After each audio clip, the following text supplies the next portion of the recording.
మాట్లాడినటువంటి బీసీకే తెలంగాణ శ్యామ్ గారికి, సిపిఐ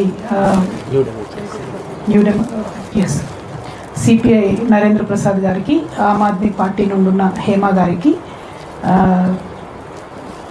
పండ్ల వినయ్ కుమార్ గారు రాలేదు కదా, సిపిఐఎంఎల్ న్యూ డెమోక్రసీ సార్ చలపతిరావు గారికి, అట్లనే ఈ మొత్తం కార్యక్రమాన్ని నిర్వహిస్తున్నటువంటి కన్నెపల్లి రవి గారికి, సరస్వతి కౌల గారికి, వేదిక ముందున్నటువంటి అన్న వెంకటరెడ్డి గారికి, ఇంకా అట్లా అనేక ప్రజా సంఘాల వాళ్ళందరూ కూడా ఉన్నారు.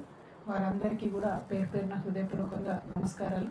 మరి వారందరికన్నా ఎక్కువ రైతన్నలు ఉన్నారు. రైతన్నలందరికీ కూడా హృదయపూర్వకంగా నమస్కారాలు తెలియజేస్తా ఉన్నాను.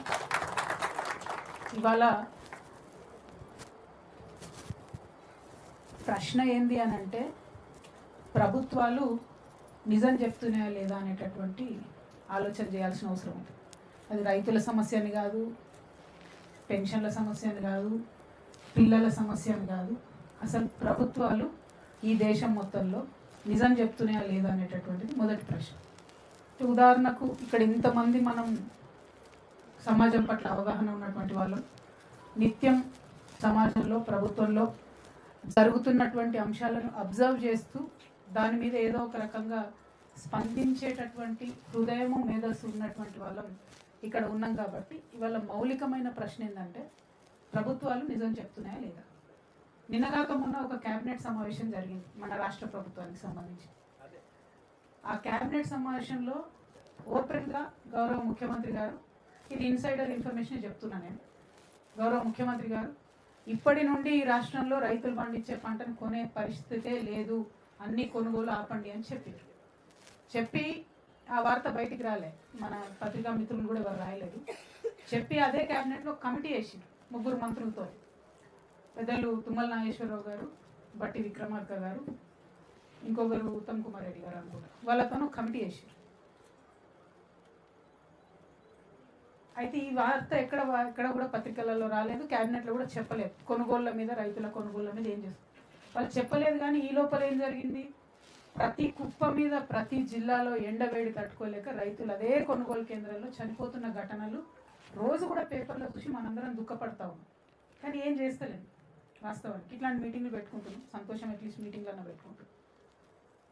తర్వాత ఏమైంది, ఇప్పుడు నిన్న సడన్గా ఒక వార్త వస్తుంది, ఈ 3 మంత్రుల కమిటీ ఈ సంవత్సరం మాత్రం కొనాలే అని చెప్పి నిర్ణయం తీసుకుంది, ప్రభుత్వానికి సూచన చేసింది. అంటే అసలు కొనుగోలు ఆపుతున్నారన్న విషయాన్ని కూడా ప్రభుత్వానికి, ప్రజలకు చెప్పే ఉద్దేశం లేదు. అన్ని రకాల కొనుగోలు ఆపుతున్నారు, అబద్ధం ఆడుతున్నారు డైరెక్ట్గా రైతులతో. కానీ అది రాసే దమ్ము, ధైర్యం ఏ పత్రికలకు లేదు. ఇవాళ నేను ఎందుకు ఇది మాట్లాడుతూ ఉన్నా అంటే, ఇది ఒక్క రైతుల విషయంలో కాదు, నిన్న ఫీ రియంబర్స్మెంట్ విషయంలో కూడా అదే జరిగింది. కొత్త జీవో తీసుకొచ్చారు, జీవో 7 అని, పిల్లలకి ఇచ్చేటటువంటి ఫీజులు ఇయ్యము అని చెప్పి డైరెక్ట్గా పేరెంట్స్కి ఇస్తామని చెప్పి ఒక జీవో తెచ్చి, దాని మీద మనం అందరం సర్దుకొని తెలుసుకొని మాట్లాడే లోపలనే నిర్ణయాలు జరిగిపోతూ ఉన్నాయి. అంటే ఇవాళ రవెన్న ఒక మాట అన్నారు, ఒక వ్యక్తిని, ఒక పార్టీని పిలవాలన్నా వద్దా అనే డిస్కషన్లో అసలు ఎవరు ఏ రంగులో ఉన్నారో అర్థం కాని పరిస్థితి ఉన్నది రాష్ట్రం, వాస్తవంగా చెప్తూ. ఎందుకంటే కొన్ని పార్టీలు ప్రత్యక్షంగా ప్రభుత్వంలో అధికారంలో పంచుకొని ఉన్నటువంటి పార్టీలు ఉన్నాయి, వాళ్ళు ఒకే వేదిక మీద ఉంటున్నారు. ఈ పార్టీ అధికారంలోకి రావడానికి అనేక ప్రయత్నాలు చేసినటువంటి వ్యక్తులు, శక్తులు అందరూ కూడా ఇదే వేదికలో, ఏదో హాల్లో ఉన్నారు. బట్ జరుగుతున్నటువంటి ప్రాసెస్లో ప్రభుత్వాలు అబద్ధం చెప్తుంటే ఖచ్చితంగా మేల్కొని పోరాటం చేయాల్సినటువంటి అవసరం అయితే ఉన్నది. నాకు సరే, నా పొలిటికల్గా ఏదేదో జరిగినా కూడా నేను పార్టీ పెట్టే ముందు తీసుకున్న నిర్ణయం ఒకటే, అన్ని పార్టీలు ఈ రాష్ట్రంలో ఎట్లా చేస్తున్నాయి, ఎట్లా పనిచేస్తున్నారు అన్న విషయం నాకు అనవసరం. నేనేం చేయాలనుకుంటున్నా, ప్రశ్నించాలి, పోరాడాలి, పరిష్కరించాలి. ప్రశ్నించడం, పోరాటం వరకే ఆగుతున్నాం, కానీ పరిష్కారం వెతకాలి. ఎట్లా వెతుకుతాం పరిష్కారం? మొన్న ఖమ్మం వెలుగుమట్లకు పోయినాం, మేము ప్రశ్నించినాం, పోరాటం చేసినాం, పరిష్కారం వచ్చేవరకు ఈయనే కూర్చుంటాం రా అని కూర్చుంటే పరిష్కారం వచ్చింది. 3 మంత్రులు ఉన్నటువంటి జిల్లాలో కూడా ప్రభుత్వం దిగి వచ్చి అదే 3 మంత్రులతోని మేము దౌర్జన్యంగా 700 ఇళ్ళు కూలగొట్టినాం, కానీ అలా 300 కట్టిస్తాం, ఇంకా 400లకు పరిష్కారం వెతుకుతామని ఒక 10 మెట్లు ప్రభుత్వం దిగొచ్చి. ఇక్కడ ఉన్న రైతన్నలందరితో కూడా నేను కోరేది ఒకటే, నాది ఉద్యమం బ్యాక్గ్రౌండ్ కాబట్టి నేను ఇట్లనే ఆలోచన చేస్తాను. ఎందుకంటే జిద్దు పట్టకపోతే వాడు వినడు మన మాట. మంచి మాట కినే ప్రభుత్వాలు లేవు.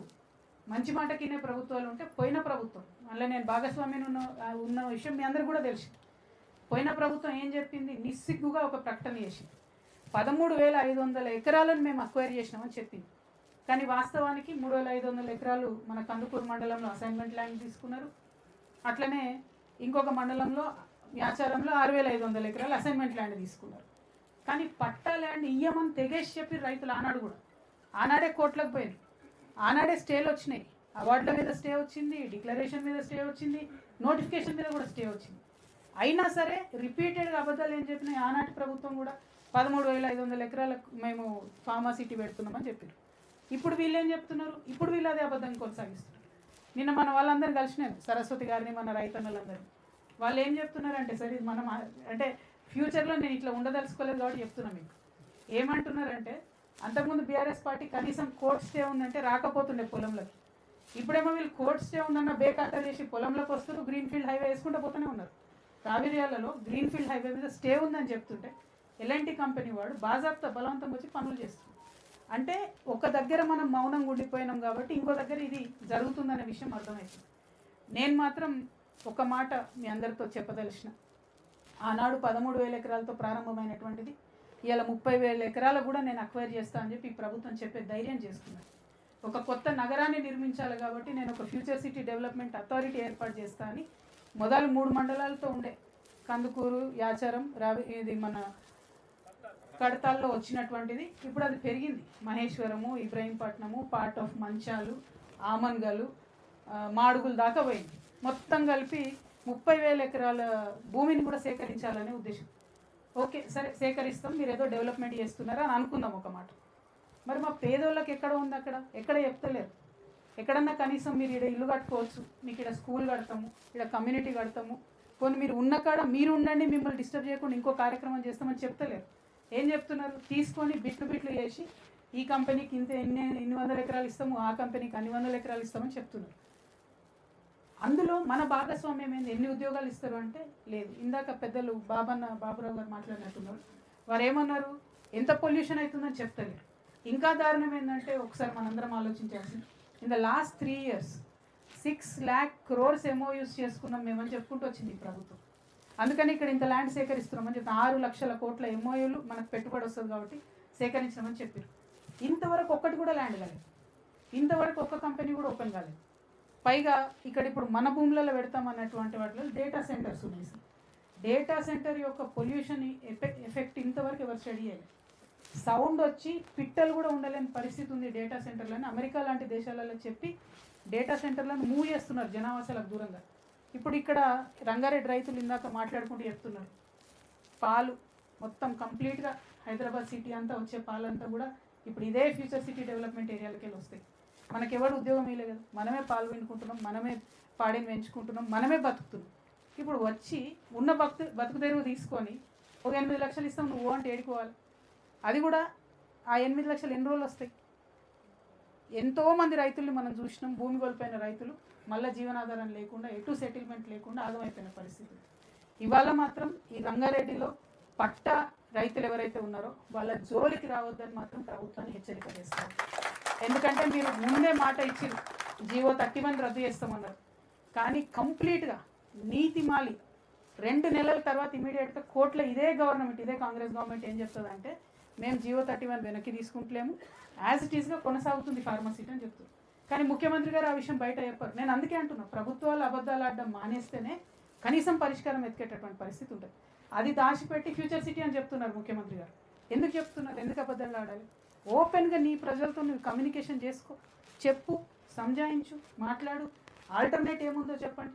ఇంకొక కంప్లైంట్ ఉంది సార్, ఇది చాలా ఘోరం. ఏంటంటే సెలెక్టివ్ డిస్క్రిమినేషన్, చాలా సెలెక్టివ్గా కొన్ని భూములు తీసుకున్నారు, కొన్ని ఇడిచిపెట్టి. దానికి బెస్ట్ ఎగ్జాంపుల్ మా కుర్మిద్ద గ్రామం. కుర్మిద్ద గ్రామంలో 1600 ఎకరాలు భూస్వాములు ఉంటే అవి పక్కన వదిలేసింది సార్.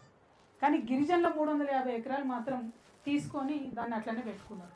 సో ఖచ్చితంగా ఆ కుర్మిద్ద గ్రామంలో ఎవరైతే గిరిజనులు 58 రోజుల నుంచి దీక్ష శిబిరాలు నడుపుతూ ఉన్నారో వారికి ఖచ్చితంగా తెలంగాణ రక్షణ సేన మద్దతుగా ఉంటుందని చెప్పి నేను తెలియజేస్తూ ఉన్నాను. అవసరం సందర్భాన్ని బట్టి అక్కడికి కూడా రావడం జరుగుతుంది.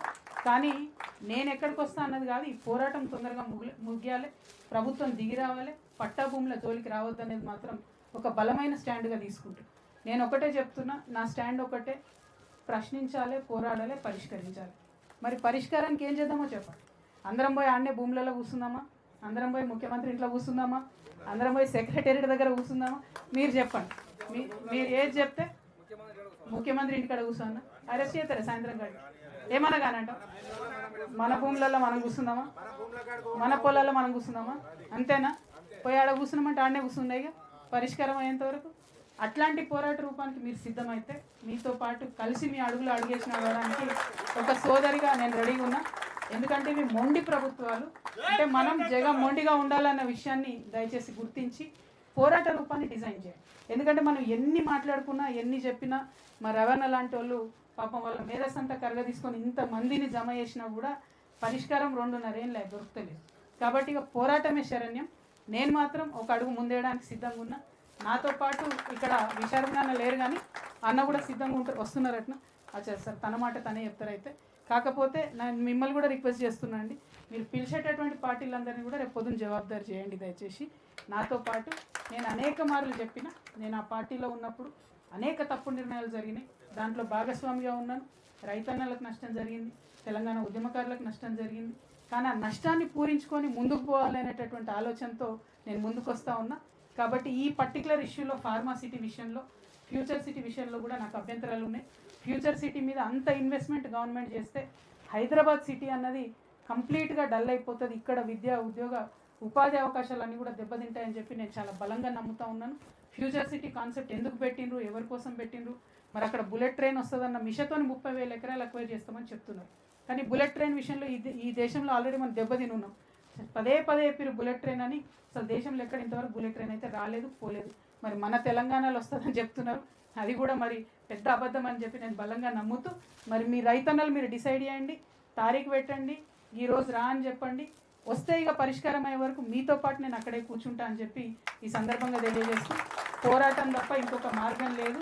పోరాటానికి ముందడిగేస్తేనే బెటరు. సభలు సమావేశాలతోనైతే దిగొచ్చే ప్రభుత్వం ఇది కాదు. Thank you. జై తెలంగాణ, జై జవాన్, జై కిసాన్, జై జవాన్. Thank you. జై తెలంగాణ.